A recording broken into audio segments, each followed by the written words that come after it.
Bigwas ang kakampi mo. Mapapakinggan mula Lunes hanggang Biyernes dito sa DWGO. Yes! Good morning mga kaibigan! Masayang-masaya ka, partner. Oo! Ito po mga kaibigan, Lunes na Lunes. Binabati po namin lahat ng aming mga kaibigan. Napagbigyan na po namin kayo, ha? Huwebes Santo at Biyernes Santo, wala pong bigwas. Kaya ngayon, bibigwas na po tayo. Lunes mga kaibigan at ito na naman po ang programang Bigwas na bumibigwas. Abay, hindi lamang bigwasan ito at may mga public service, mga impormasyon, mga talakayan, mga komentaryo na dapat yung malaman. Samahan nyo kami sa loob ng 2 oras mga kababayan mula alas 8 ngayong umaga hanggang alas 10 ng umaga sa programang Bigwas.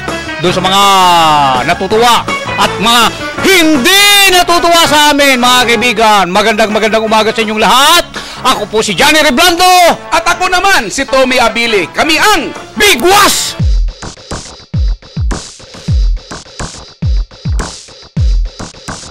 Ito po mga kaibigan, tuloy-tuloy na kami. Ito pong kawalang hiya ng ilang kumpanya na inaasahan natin na sila'y tumutulong o makakatulong sa ating mga manggagawa dito sa bansa natin. Partikular na sa bayan ng Subic. Itong walang hiyang Hanjin na ito, abay matindi. Yung pagkain umano ng mga tao diyan ngayon ay hindi makakain ng aso. Parang baboy? Tingin nyo sa mga tao diyan. Sino ba yung namamahala dito? Koreano ba ang namamahala dyan? Mga Koreano. Koreano yan eh. Oh. Matsambahan ka lang ng bigwas, Koreano ka. Tingnan mo. Abay, may tatawag na naman dyan. Baka sabihin na naman niya, ay, di ba nag-usap tayo na magbabanggitin nga? Wala na kaming pakialam dyan. Yung sinasabi ninyong may usapan. May wala usapan, pinag-usapan. Tandaan ninyo yan. Huwag ninyong kalaulain ang mga manggagawa dyan. Kahit sino pang inyong padrino dyan, kahit satanas pa. Itong Hanjin talaga, daming katarantaduhan dyan. Alam mo yung mga kababayan natin, kayo mga panawagan doon sa ating mga kababayan nagtatrabaho dyan sa Hanjin. Huwag kayong matakot na magsumbong ngayon dito sa Bigwas. Dahil di namin pinangingilagan kung sino may impacto na nandyan at nagpoprotekta dyan sa mga Koreano na yan. Tinamaan na magagaling yung mga yan, ha? Damuho na yan, hindi na nga makakapasok ng maayos.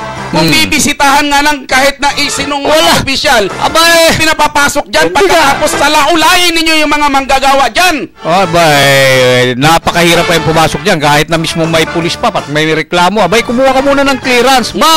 Parang ang tawag dito, may sariling batas. Damuho na yan. Pinapahirar sa loob. Tinamaan na magaling yung yan. Kapag yan ang pumunta rito sa labas at matsambahan kayo ng mga Pinoy, kayong mga Koreano na yan, manghihiram talaga kayo ng mukha sa aso. Dahil yung inyong mga tao dyan, yung pinakakain ninyo, hindi na rin makain ng aso.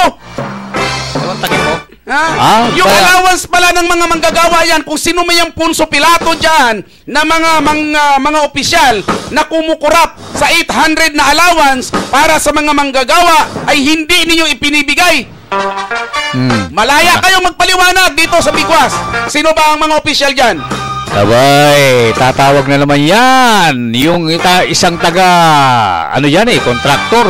May subkon dyan na troubleshooter ng Hanjin. Tignan ko nga yung galing mo.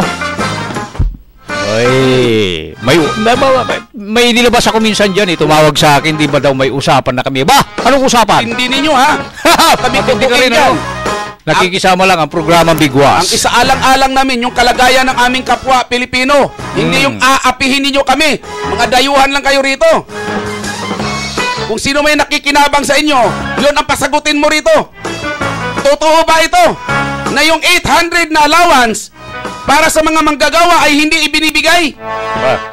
Yung pagkain naman dyan na niluluto o mano sa loob ng Hanjin ay hindi makakain ng aso. Kahit asong kalye, hindi malunok.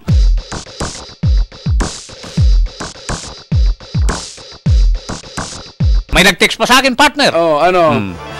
Abay, ito yung katarantaduhan ng isa sa mga generic pharmacy. Yan na. Abay! tinamaan na magaling. Teka, nasa na ba yun? Ha? Diyan daw sa may bandang Pag-asa. Mayroon daw isang generic pharmacy dyan na hindi nagbibigay ng resibo. Kaya napakinalahan tuloy yung bumili na hindi baka mamaya ay kung saan-saan lamang binili dahil ayaw magbigay ng resibo. Damuho kang may-ari kang... Bigay nyo sa amin yung pangalan ng generic. Sabi pa naman ng BIR yan ha. Pupuntahan namin ang BIR. Kasama namin yan. Papunta natin yung BIR yan. Para... Abay. Loko pala yan eh. Abay, lahat ng ating mga kababayan, pag lalo na bibili kay hardware, lahat ng may kinalaman, pwede kayong humingi ng resibo. Paano nakarehistro? Paano nagrehistro yan? Ng kanilang mga business? Tama. Paano nakakuha ng business permit? Nang walang ipinapakitang resibo. Yun ang sinasabi. Ano yan? Resibo sa hangin?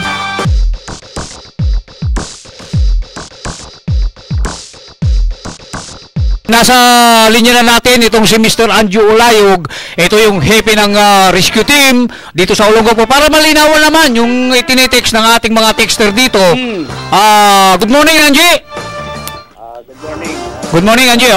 May texter kasi dito. Partner, ano yung text ng... May sumbong po sa inyo ngayon, sir, na kung gaano katotoo ito na humingi po kayo ng budget dyan mula sa lokal na pamahalaan na 250,000 pero ang nagastos lamang dyan sa rescue ay 100,000. Ganito, ang procedure dito sa city government, ano? Actually, ang office namin, merong ginagawang budget yan every year. May yung sinasabi nating DRRM fund. Ngayon, may mga project na ginagawa yan.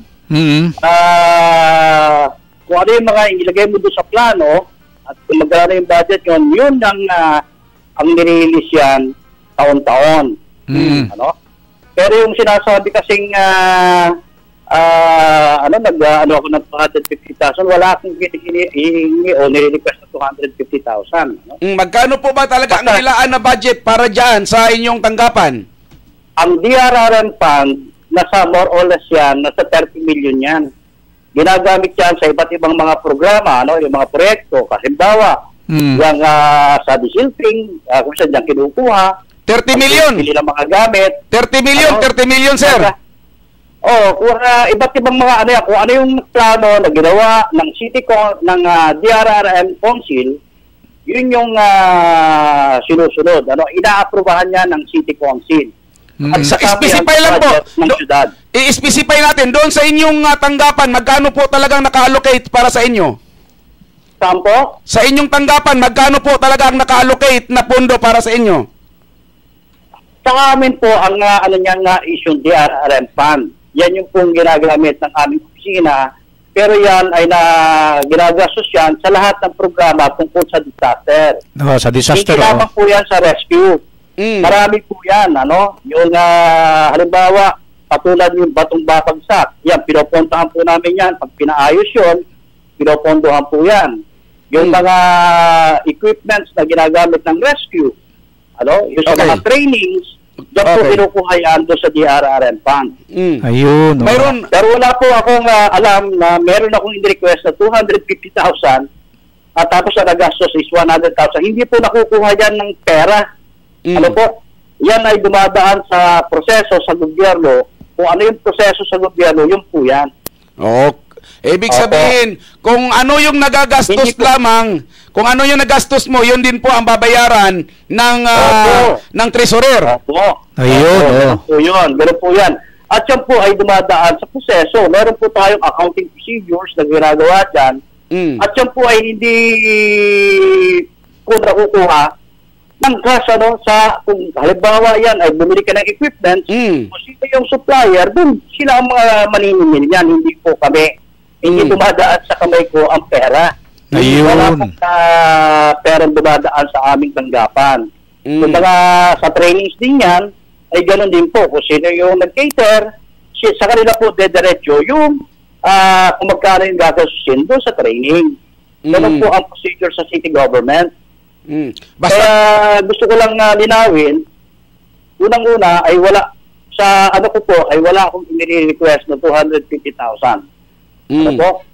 Actually yan, ginagamit po yung pondo ng BRM Fund ng iba't ibang agency. Katulad halimbawa po sa engineering, sa CSWD, pag namimili ng mga relief goods, sa City Health, pag may disaster, ay bibili ng gamot, o dyan po kinukuha yan sa DRM Fund. Ayun. Ano po ang proseso niyan? Pero, yun po yung gusto ko linawin. okay, sige po, at nalinaw na po yan, at ngayon ay nais nating marinig mula sa inyong mismo sa inyong pananalita na mahikayat ninyo ang mamamayan ng Olongapo na kayo'y talagay naglingkod na transparent at wala po kayong kinukurakot sa bayan, sir. Kahit kailan pa, kaya nga po ako tumagal ng 30 years sa gobyerno dahil hindi ako nangurakot eh. Yun. Ayun, yun, si Angie. Matagal na po ako, marami na po akong hinamakan na mga, hindi po ako nanghingi. Hindi ako, kahit saan po ako maglakad dito, taas doon ako makakalakad. Yun. Oh. Kaya nga Sir Angie tinawagan ka namin para naman masagot yung sinasabi ng ating texter para may paliwanag mo sa sambayanan. Ako po ay nagpapasalamat at ako ay inyo natawagan tungkol ay paliwanag po kung sana pupunta yung pera ng DRM Fund. Yan po ay ginagastos natin sa lahat ng basta pagdating sa disaster, hindi lang po sa rescue yan. Marami po ang pinagkakagastusan yan. Yan. Gusto kong na transparent po yan, nakalagay po. Pag meron ka dyan, nakalagay naman yan sa ng gobyerno, sa aming website, kung saan nagagastos yan. Kasi malinaw po sa batas ngayon na kailangan ipakita kung saan mo ginagamit ang pera ng gobyerno. Kaya nga ang ni Mayor ay transparency at saka good governance. Medyo sir, pagdating naman sa dating kay Mayor, hindi pa ako mahihikayat ng maigi na pagdating sa transparency. At kung sa'yo ay nahihimok mo na ako ngayon, maraming salamat na naglilingkod ka sa mamamayan ng tapat. Pero pagdating sa ating alkalde mo na, parang hindi pa ako mahihikayat, sir. Pagpasensya po. Ganito po, ako ay nagpapasalamat sa inyo, sa inyong programa, at ako po inyong natawagan tungkol na po doon sa Okay. Ayan, at maraming salamat Sir Angie Layog sa binigay mong oras sa amin para may paliwanag yung dapat ay paliwanag sa ating mga texter.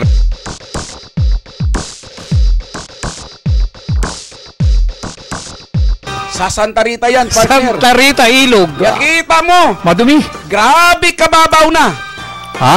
Kailan pa ba yan aksyonan ng lokal na pamahalaan ng Olongapo?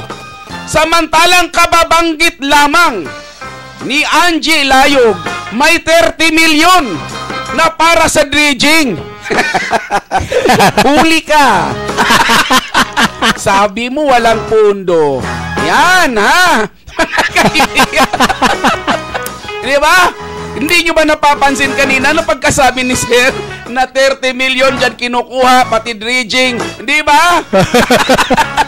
Yan po mga kaibigan, ang ilog papuntang Santa Rita.